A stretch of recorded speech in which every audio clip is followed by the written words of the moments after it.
So CJ, just start with this year for you.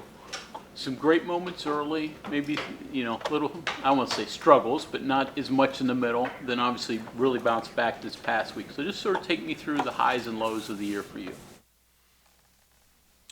I definitely had some highs and some lows. I started the season off, strong against Penn State. Didn't play too well against Duquesne. Then, I have a great game against Pitt. Then I go in this stretch where I'm just not being very productive for the football team.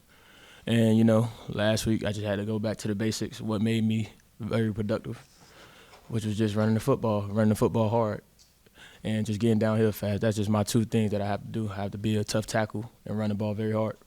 Is that it? I mean, when you had the struggles, did you think it was you didn't run as hard as you did this past week in some of those other games? And what brought you back to that this past week? Reality, that understanding you have to be productive. It's definitely a sport that you love to play, but at the end of the day, it's always go down to business, and I wasn't being productive. What were the coaches saying to you in terms of the last couple of weeks especially? Because they talked a lot about you needing to get going and maybe you not running as hard, but Neil actually talked after the game that he felt this past week was one of your better weeks of practice. Yeah, definitely. Just a preparation part within Tuesday throughout Friday, just taking every detail in, being very, how should I say this, paying attention to every single detail that goes on within practice, like taking game-like reps, like Coach Scott said, just not out there practicing the practice, but practicing, knowing that, like, this can actually be a look in the game on Saturday. So CJ, I'm sorry, go ahead. Is it as simple as just not thinking too much sometimes, just going out there and doing it? Yeah, definitely that. Just go play football. Like, it's something I do for fun, and when it becomes a job, that's when, that's when you start to overthink. I just have to go out there and play free, like Coach Scott said. So 15 games or so as a running back. Are there still things you're learning as you go? And what are they? Definitely a lot of things I'm still learning, If I'm not learning, that's a bad thing, There's always improvement and, to grow within this running back position. But I wouldn't really get too in-depth on what we're learning, They're still out there listening. What was the hardest thing for you to learn to begin with? I mean, eye discipline, looking for things. What was something that initially maybe you struggled with? Believing that I could break tackles. That's one thing. Like Coach Scott said, you got to believe that you can break tackles. Once you believe, your mind is a strong muscle. Once you believe something, you can actually put your mind to it and do it. Did you play mad on Saturday? It seemed like it. Yeah. I played definitely a little angry, a little mad. It was a great experience, finally playing back in my home state. I haven't played there in almost 2 years, so, it definitely was a great experience. But I definitely had a little edge to me on Saturday. Edge? Yeah. Playing back home, does that mean a little bit more to you as well? You wanted to show off a little bit maybe for friends and family that were there? I wouldn't say that. I definitely, I want to perform each weekend and week out. But, it's just a different feeling, that smell of just being back home in my home state, just, that extra boost that allows me to, play how I want to play. You have a lot of family there? Yes, sir. Did you count them? At the game? Uh-huh. I think I probably had up to like 20, 25 family members. Probably even more. It was so many of us I couldn't even count. He's a big fan of UCF getting in the league, right? Yes, sir. They were talking about you not breaking tackles and not running as hard. Yeah, I suspect come Sunday morning you were just as sore after those games as other games. I mean, does that bother you to hear that?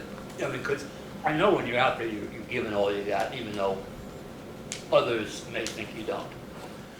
I wouldn't say it bothered me. It just made me have a reality check and understanding that I'm not being productive. Like, I'm on this football team to break tackles and to run the ball hard. When I'm not doing that, I'm not helping the team out. How does it change things for you with a running quarterback? I mean, last year, when it was, JT, you guys obviously didn't have a mobile quarterback. The whole game plan different? Your style different? How does it change things? He actually makes my runs easier because you have to respect his run game and his ability to throw the ball too. So, Garrett's definitely a dual threat quarterback. I wouldn't just say a running quarterback. He's a dual threat. He can throw the ball, he can run the ball well. He made great decisions with the ball in his hand too. So he definitely helped my game out to a different, level with his ability to, throw and run the ball. CJ, you seemed like stronger, very effective in the fourth quarter. Any reason to that? Was it just the way the game was going? It was hot. It was the complement of like using Jaheim and Justin too to kind of soften things up for you. It just seemed like it was set up for you to be successful in that fourth quarter. The team just needed me, to run the ball hard, and as a collective, us 11 that was on the field just needed to run out the clock to win the game. Any back and forth between you and Garrett? See, I can't let a quarterback outrush me. I mean, you're the leading rusher. Here's Garrett, number 2. You guys ever banter back and forth on that a little bit? Nah, me and Garrett don't get competitive when it comes to that. Long as it said West Virginia with the win, we fine with that. I can have 0 rushing yards as long as we win the game. Okay. You're about a year removed from the injury on your leg. How long did it take you to mentally be back 100% to where you could fully trust it? When I could fully trust it, probably the first day after the first day I got cleared, I was just back out there running just to be happy, just have an opportunity to be back on the football field. So I definitely trust it. I've been trusting it since I had the opportunity to get back on the field. So to piggyback off of that, there's been maybe a thought that when you were struggling that you were running different to avoid maybe getting hurt again. You don't believe that to be the case at all? Like you don't feel that? It was just all technique. My technique was just off. That's the biggest thing I could give you. Can I ask you this? The ad that they're running now about with the doctors has treated you, making that ad, what kind of memories did that bring back? What did that mean to you, making that ad? It was definitely cool. I gotta have the opportunity to, make a commercial about myself and what I went through. But I have a goldfish memory. I kind of like don't remember it too well. No, I try my best not to. How good's the offensive line been this year? The offensive line. Yeah, how good have they played? Well, you see our rushing stats recently. We'll just leave it to the stats. They were doing their job. I haven't been doing my job. You guys know you have 11 straight games with 140 plus rushing yards.